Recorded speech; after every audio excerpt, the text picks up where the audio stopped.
아멘. 할렐루야. 오늘도 하나님께서 우리의 삶의 자리에서 날마다 동행하시며 가장 선한 길로 인도해 주실 줄로 믿습니다.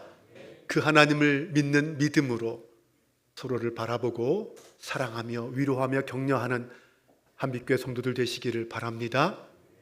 오늘 본문은 요한계시록입니다. 하나님께서 우리에게 내리시는 은총 가운데 가장 궁극적이고 미래적인 것이 있다면 그것은 바로 계시의 은총입니다. 계시란 무엇일까요? 사전적인 의미로 보면 사람의 지혜로서는 알 수 없는 진리를 신이 영감으로 알려주는 것을 말합니다. 비슷한 말로 묵시가 있는데, 묵시란 하나님이 말씀이 아니라 계시를 통하여 사람들에게 진리를 나타내 보이는 것을 말합니다. 그래서 아직도 천주교에서는 요한계시록을 요한묵시록이라고 부르기도 합니다. 우리는 성경의 마지막 책인 요한계시록을 통해서 하나님이 요한을 통하여 내리시는 그 계시와 묵시를 알 수 있고, 이제 반드시 속히 일어날 일이 무엇인지를 알 수 있습니다. 그러면 하나님께서 우리에게 보여주시고자 하시는 그 계시의 내용은 무엇일까요? 계시록의 영문 이름은 레벌레이션이라는 말입니다. 비밀을 폭로하다, 누설하다, 베일을 벗긴다라는 뜻입니다. 지금은 사실 결혼식장에서 잘 볼 수 없지만 예전에는 웨딩 베일이라는 것이 있었습니다. 신부의 신비한 복장 중에 하나였죠. 흰색의 웨딩 드레스가 순결과 순수의 이미지를 드러내죠. 신부가 하얀 웨딩 드레스를 입고 베일을 쓰고 예식장에 들어옵니다. 그러면 순서에 따라서 신랑이 신부의 베일을 벗깁니다. 그렇게 함으로써 이제 두 사람 사이에는 비밀이 없어지고 서로 삶을 공유하는 인생을 살아간다라는 상징성을 보여주는 것입니다. 계시로 진리를 받은 성도들은 베일을 벗고 주님과 온전히 막힘이 없이 하늘의 비밀을 깨닫게 되는 은총을 받게 되는 것이죠. 여기서 한 가지 더 말씀드린다면, 계시록이라고 하면 세상의 종말, 이 마지막 때라는 것이 연상되어서 두려운 마음이 생기죠. 사실 요즘 웹소설이나 영화, 드라마 등을 보면 이른바 포스트 아포칼립스라는 장르의 영화들이 많이 나타납니다. 그 말은 재난이나 전쟁 또는 어떤 참사로 인하여 지구가 종말을 고하고 문명이 멸망합니다. 그리고 그 다음 새로운 세상에 대해서 이야기하는 것이 포스트 아포칼립스라는 말입니다. 매드맥스 시리즈나 매트릭스 시리즈, 메이즈러너, 설국열차, 터미네이트, 콘크리트 유토피아 이런 영화들이 바로 이 포스트 아포칼립스 장르의 영화들입니다. 아포칼립스라는 단어는 헬라어 아포칼립시스라는 말에서 나왔습니다. 감춘 것을 드러내다라는 뜻이죠. 그래서 헬라어 성경은 요한계시록을 아포칼립시스라고 부릅니다. 그래서 이후에 아포칼립스라는 말은 세상의 종말을 의미하는 말이 되었어요. 일반적으로 묵시록하면 신약에서는 요한계시록, 구약에서는 다니엘서를 말합니다. 하지만 이 묵시록은 우리가 두려워할 말씀이나 책을 말하는 것이 아닙니다. 아니, 오히려 다른 사람들은 몰랐던 것을 알게 해주시니 얼마나 은혜롭고 감사한 일입니까? 하나님은 계시록의 내용들은 반드시 그리고 속히 일어날 것이다 라고 말씀하시면서 천사들을 통하여 증언하게 하신 말씀이다, 예언이다 라고 하십니다. 1장 3절을 보면 이 예언의 말씀을 읽는 자와 듣는 자와 그 가운데에 기록한 것을 지키는 자는 복이 있나니 때가 가까움이라 라고 말합니다. 주님의 때가 다가오고 있습니다. 그러므로 이 계시의 말씀을 읽고 듣고 지키는 자가 복이 있다라는 사실을 믿으시기 바랍니다. 사도 요한은 지금 지중해 한쪽에 있는 작은 섬 pat모라는 곳에 유배되어 있습니다. 함께 예수님을 따르면서 활동하던 그 모든 제자들은 다 순교하고 다 하늘나라에 갔습니다. 가장 나이가 어렸던 제자 요한 자신만 남아있죠. 이제 자신도 백발이 성성한 노인이 되었습니다. 그는 왜 유독 나만 순교의 제물이 되지 않았을까? 이런 생각을 하면서 나에게 뭔가 하나님의 특별한 소명이 있지 않을까? 이런 생각을 했을 것입니다. 주 96년경 로마의 도미티안 황제는 대대적인 그리스도교, 기독교를 핍박하기 시작했습니다. 수많은 성도들이 박해를 받아서 죽음을 당하고 또 유배를 떠났어요. 당시 에베소에 목회하던 요한도 노구를 이끌고 유배길에 오를 수밖에 없었습니다. 지중해 북동쪽 에게해에 있는 이 반모섬이 늙은 요한의 유배지였습니다. 위치는 저렇고요. 지금의 반모섬의 모습입니다. 이 반모섬은 아주 작은 섬이었지만 산이 제법 험했고 땅은 황막했습니다. 그리고 당시에 그곳에는 대리석 채석장이 있었습니다. 그래서 유배 온 사람들이 쥐하로 강제 노동에 시달리기도 했습니다. 요한은 나이가 많아서 노동에서 제외됐지만 별도로 따로 유배되어서 다른 사람들과의 접촉을 금지당하고 있었습니다. 사람들을 만나고 복음을 전할 기회를 완전히 차단당한 것이죠. 이제 늙은 노인 요한에게는 그 어떤 소망도 없는 것 같이 보였습니다. 그런데 주님은 그 요한의 눈앞에 지중해 그 장엄한 화면을 펼쳐보시면서 거기에서 계시를 보게 하셨습니다. 그리고 그 계시를 기록하는 것이 요한의 마지막 사명이었습니다. 드디어 나팔 소리 같은 그 음성이 요한의 뒤에서 성령의 감동 가운데 들려왔습니다. 9절과 10절을 보면 나 요한은 너희의 형제요 예수의 환난과 나라와 참음에 동참하는 자라. 하나님의 말씀과 예수를 증언하였으므로 말미암아 반모라 하는 섬에 있었더니 주의 날에 내가 성령에 감동되어 내 뒤에서 나는 나팔 소리 같은 큰 음성을 들으니, 그날은 주의 날, 곧 주님이 부활하신 안식 후 첫날인 주일이었습니다. 그날 성령의 감동으로 은혜가 충만할 때 요한은 그 나팔 소리를 들었다라고 말합니다. 구약 시대에는 하나님의 말씀을 선포할 때 나팔을 불어서 성도 사람들을 모으는 전통이 있었습니다. 그 소리를 듣고 요한이 몸을 뒤돌아 보니 지중해는 간 곳 없고 영광스러운 성삼위 하나님의 모습이 나타났습니다. 지금 거기에서 계시의 베일이 벗겨지면서 이제도 계시고 전에도 계셨고 장차 오실 하나님의 음성이 들리기 시작한 것이죠. 그리고 그 다음에는 그 보좌 앞에 있는 7명 곧 성령의 역사가 임했습니다. 그리고 마지막으로는 당신의 피로 우리를 해방시킨 예수 그리스도, 그분의 모습을 볼 수 있게 되었습니다. 먼저 그 계시의 하나님, 성부 하나님을 어떻게 배웠을까요? 인간은 하나님의 모습을 볼 수 없습니다. 만약 죄인인 인간이 하나님을 만나게 되면 목숨을 부지할 수 없습니다. 출애굽기에 보면 경건한 사람 모세가 떨기나무 불꽃 가운데서 하나님의 음성을 듣습니다. 그때 그가 하나님께서 누구신지 물었어요. 그때 하나님께서 하신 말씀이 있습니다. 출애굽기 3장 14절입니다.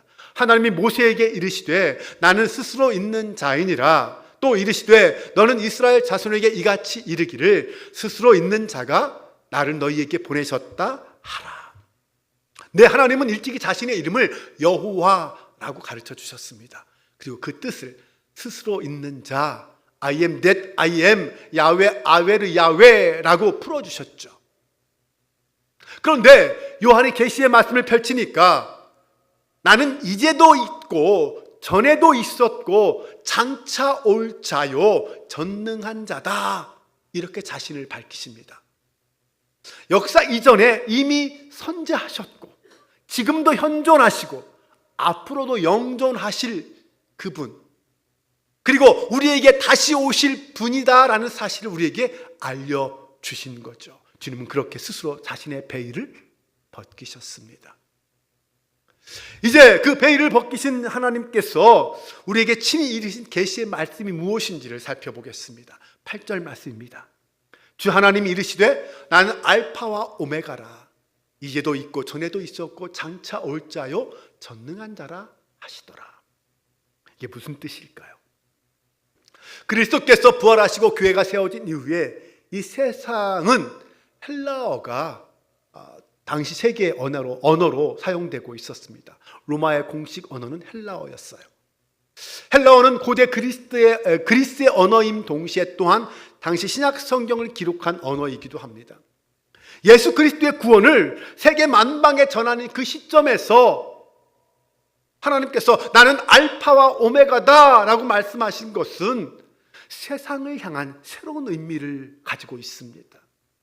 헬라어는 알파벳이 있습니다. 알파, 베타, 감마, 델타 시작해서 미, 뉘, 크시, 오미크론 이렇게 지나갑니다.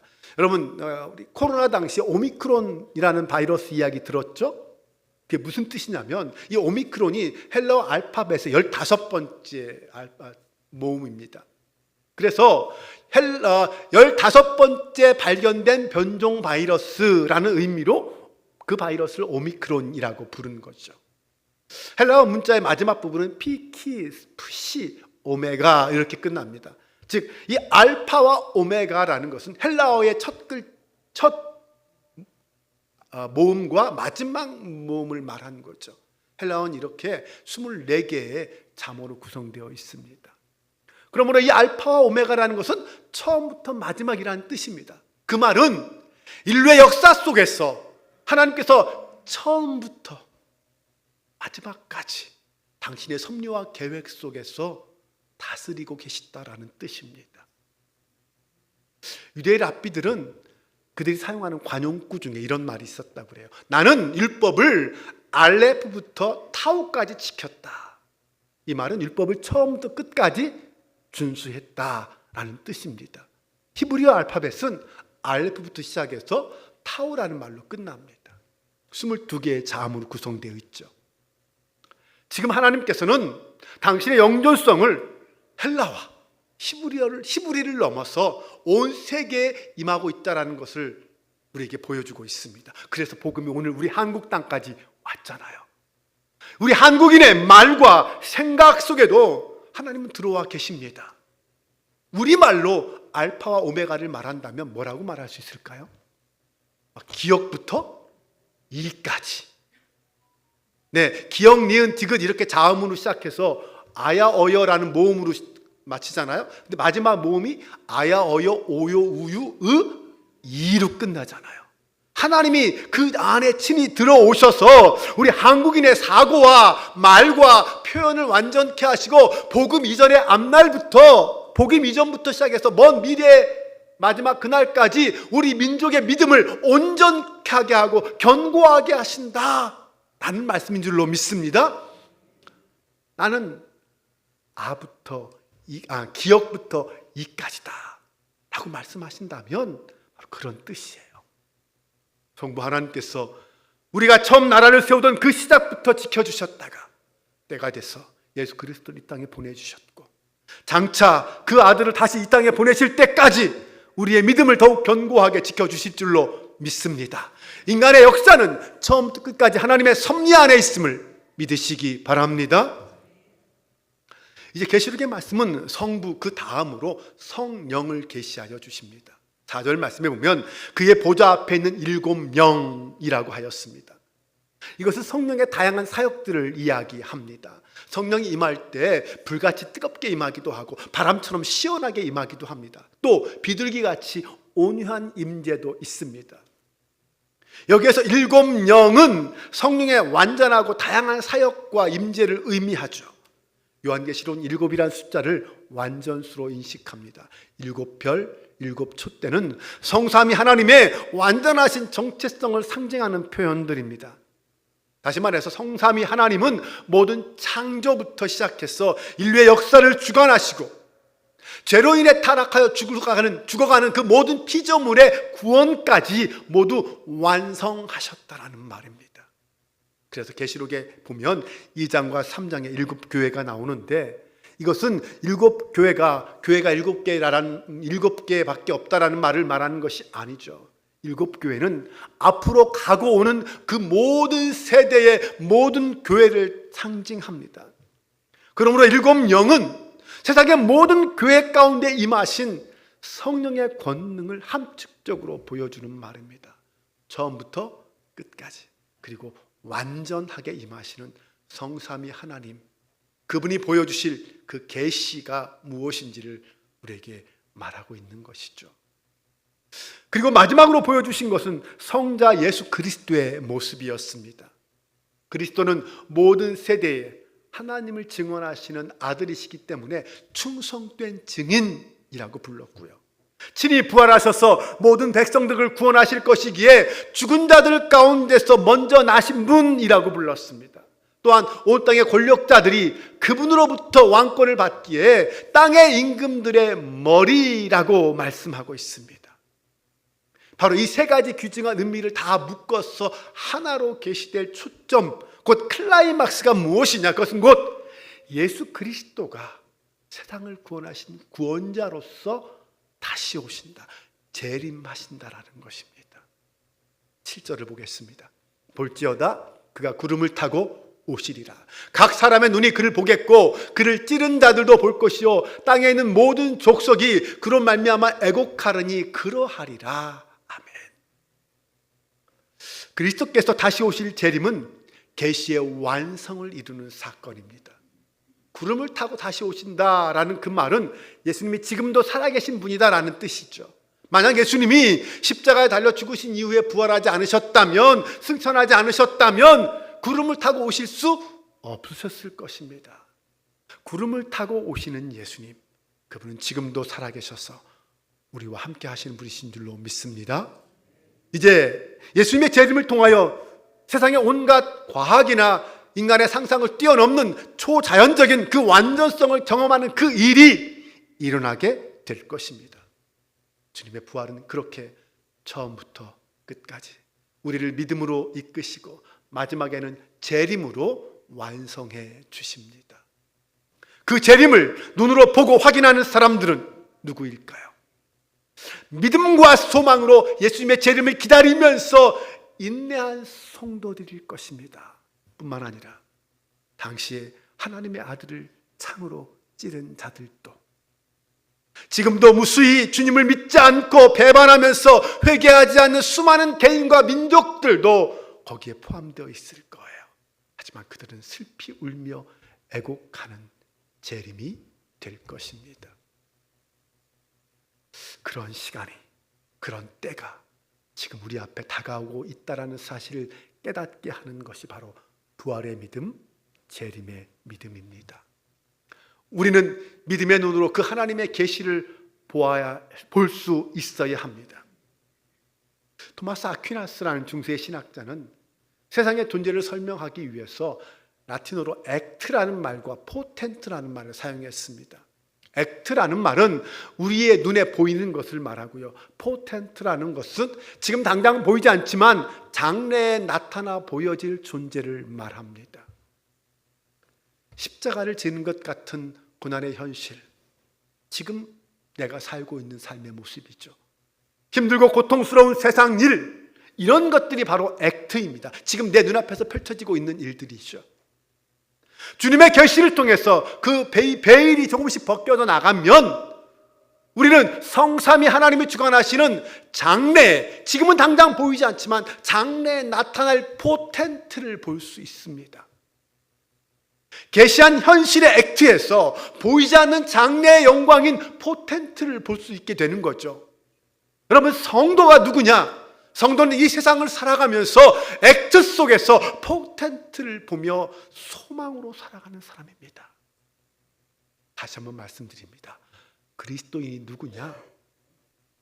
이 세상을 살아가면서 액트 속에서 포텐트를 보면서 소망으로 살아가는 사람입니다.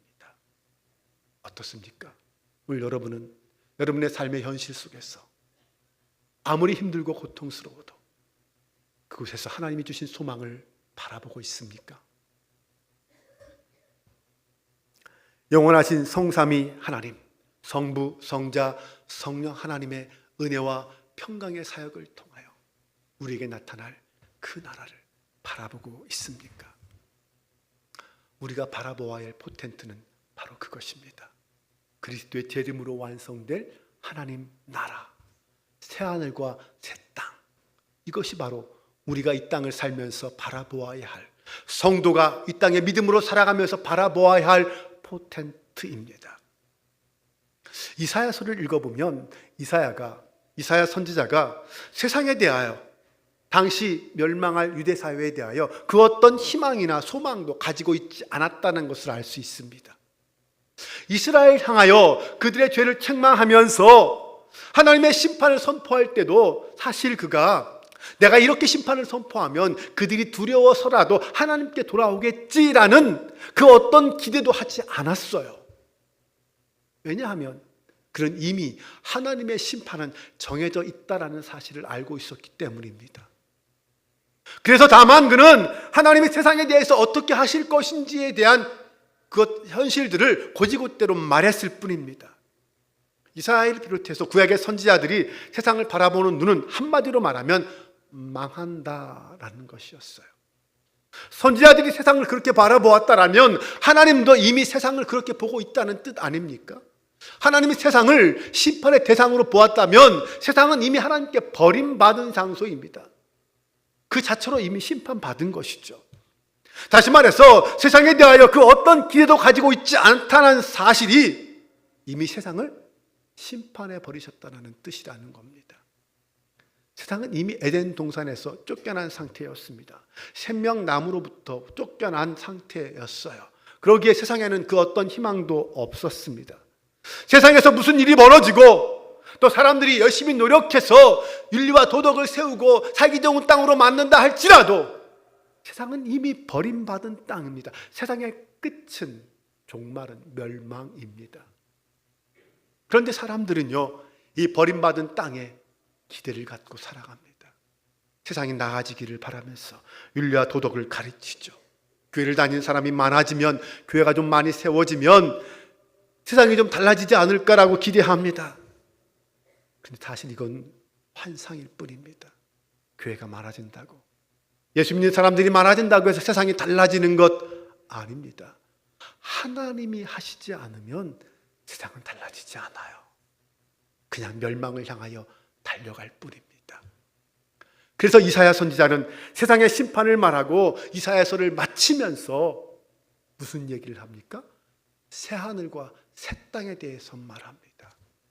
그것은 하나님이 버린 세상의 미련과 기대를 두지 말고 하나님이 새롭게 창조하실 새하늘과 새 땅에 모든 기대와 소망을 두며 살라라는 말입니다.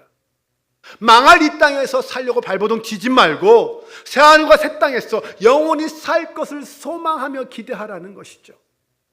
하나님이 버린 세상, 예수님이 떠난 세상의 소망을 두지 말고 그런 세상을 떠나 하나님이 세우실 새하늘과 새 땅의 소망을 두는 것, 이것이 바로 세상을 사는 신자가 가져야 할 삶의 태도입니다.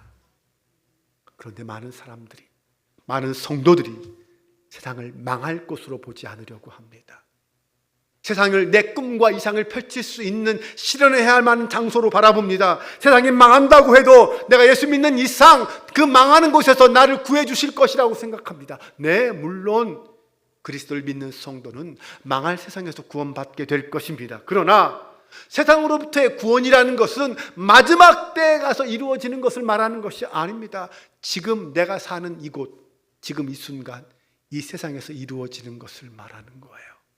그 의미는 이미 이 땅에 살면서부터 세상을 떠난 자처럼 살아야 한다라는 것을 말합니다. 세상을 떠난 자로 살아간다는 것은 무슨 말입니까?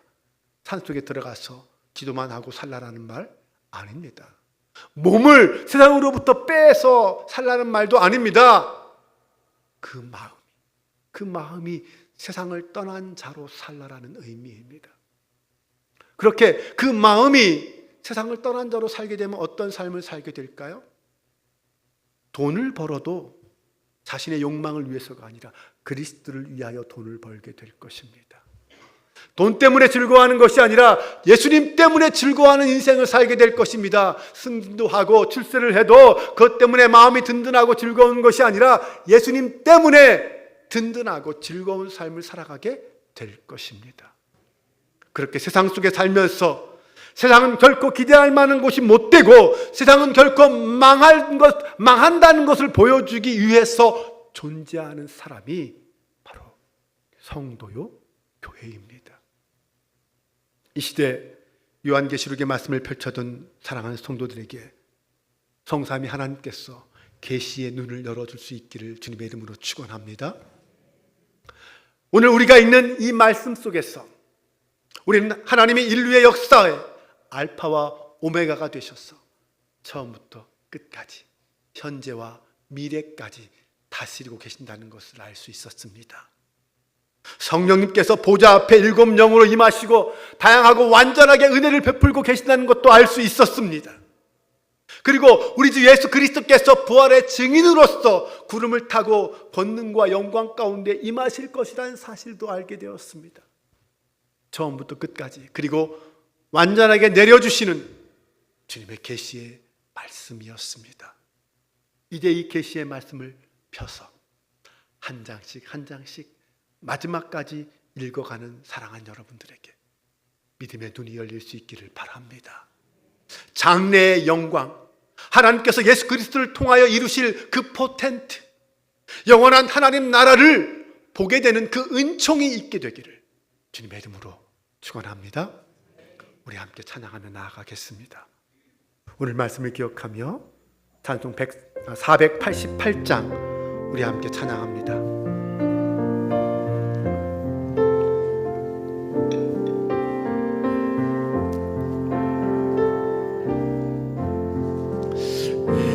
몸의 소망 무언가 우리 주 예수뿐일세.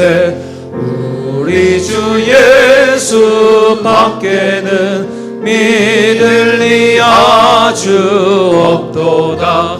주 나의 반석이시니 그 위에 내가 서리라.